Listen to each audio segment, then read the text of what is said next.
The First Amendment is vital to how we're able to express ourselves creatively here in America.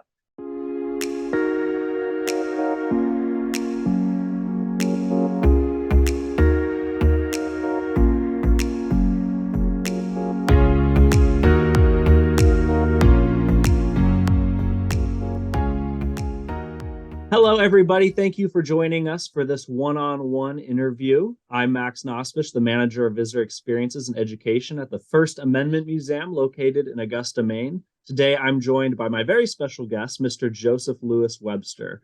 Mr. Joseph Lewis Webster, if you want to introduce yourself. Hi, you can call me Joe. My name is Joe Webster. I currently live here in New York City, where I'm currently Zooming from. I work in talent representation and show business. Excellent. Thank you so much for joining us. Mr. Webster, why is the First Amendment important? What are its goals and purpose? The First Amendment is vital to how we're able to express ourselves creatively here in America. We have one of the most open and protective parody laws, base of expression here in the United States, which has clearly been the reason why our content has been driven to so many audiences and connected with so many people is because we live in a nation where we are capable of being able to tell any sort of stories we want without the fear of censorship or legal proceedings over something that somebody might not take liking to. We get a lot of freedoms and being allowed to develop any sort of content we want. So in your earlier years, you were involved in a dramatic fight for freedom of religion in your hometown. Can you tell us what was at stake and what happened? It wasn't. I don't know if I would describe it so much as a fight for freedom of religion in terms of maybe what people would imagine as like our local community kind of trying to strike down any rights or liberties that my family had. My father practices Druidry, which is essentially a form of paganism. It's something he's extremely passionate about. He prefers to identify it as like a spiritualness, as a base of connections he has to the earth, to the world. And we dealt with growing up in the South, where I'm from, Raleigh, North Carolina, right outside of that city. You have a very strong community of Christians, and people were very afraid and apprehensive of a faith that they were not familiar with. It was very quick to label things as a cult. And my father dealt with a lot of, I would say, social persecution for having those beliefs and for practicing them openly and proudly. It was definitely difficult on myself growing up. It kept a lot of kids from being allowed to hang out with me. There were children at my schools growing up that their parents told they were not allowed to come over to my house or speak to my father or hang out with me at all if that were the case. Currently work in the entertainment industry. In what ways do film and TV serve as tools of social change? One of the reasons why I'm so passionate about this industry is it allows you to tell untold stories that could bring awareness to a ton of issues. For example, to continue to understand what the AIDS pandemic was like for Americans back during its height in the 80s. Movies like Dallas Buyers Club, being able to tell a story like that completely uncensored and critical of the healthcare system at the time and the political administrations, it educated me greatly on that entire dark period of time in our country. A story like that is how we can continue to push new generations to educating themselves on that. I had not known much to anything about AIDS during that time until I saw this film and I began researching it on my own. You've seen a lot of incredible Black stories being told as well. That has pushed other people to educate themselves on what is happening in their neighborhoods. I know that with Black Lives Matter, that entire movement has sparked so many incredible stories to be finally told through documentaries, television series, or films.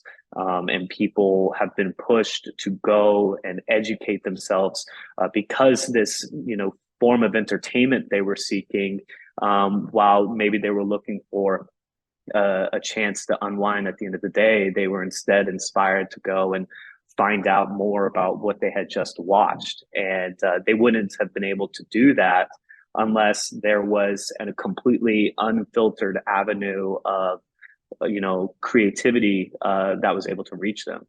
And that's I think incredibly important to continuing social change in America is funding and promoting these stories to reach people's homes. So, as a New Yorker, how do you see the First Amendment play out in the streets of your city on a day-to-day basis? It is America's biggest city. It's always bustling. There's always life. What do you see from a First Amendment viewpoint in the streets of New York? I think people are extremely passionate about the First Amendment in New York City. I mean, this is definitely a city where children by the age of 4 know every curse word known to man. It's people here are extremely expressive. You can tell by just the posters you see on walls, by art demonstrations happening in parks. I've seen incredibly bizarre demonstrations of theater where people really try to take this incredibly raw content and bring it out into the public. You're even in New York City. Correct me if I'm wrong. There is even a lot of open-ended laws in terms of like what you can wear. Like women are allowed to walk around topless in parts of Manhattan. I've seen it in Times Square.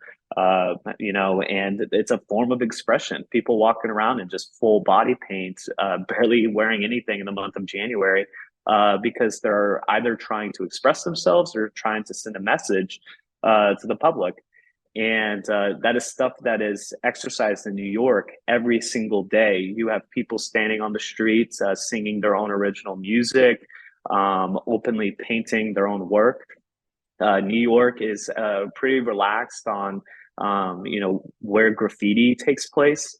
Of course, there's plenty of lame graffiti art you'll see, but I've been able to walk past some really, really incredible pieces of art just from spray paint alone. And I think that's one of the things that drives people to this city, is because there is such an embracement of that freedom of speech and that freedom of expression. So, many critics accuse the American entertainment industry as being critically bankrupt. Is that true? Why or why not? It's not true at all. You can pinpoint certain companies, certain distributors, and criticize them for whatever it is that they're making and selling to you. But that's ultimately their content. They are trying to reach a specific audience, and that is their business. The creative industry or the entertainment industry is not entirely built around Disney. It completely covers social media, YouTube.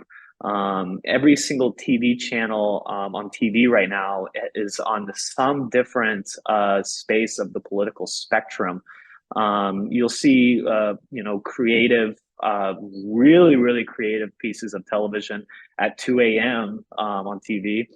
And so to call it creatively bankrupt, either because there's one company with an extremely large amount of money on the line and they're trying to reach a specific audience, you can be disappointed with them. You can unsubscribe from Disney Plus, but to, put them all into one big group as a whole, I think is just ignorance of really what there is out there for you to consume.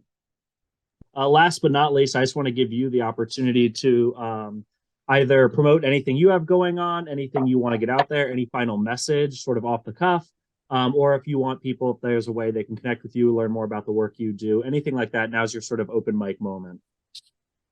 Sure. I think people should feel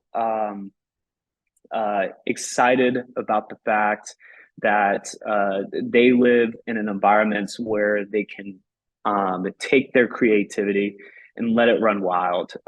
You can display it in however way you want, and throw it completely out there to criticism and whatever, but be incredibly grateful for the fact that you do have this ability to go out on your Instagram and make a crazy political cartoon of Joe Biden, or Donald Trump, or anybody really in the country. We have this ability to go out and make our voices heard, and not have to worry about somebody with more power, more money, to come in and try to hush you out. And that's all I have to say. Excellent. Yeah, I couldn't have said it better myself. So thank you so much for joining us. We appreciate it. Of course. Thank you, Max.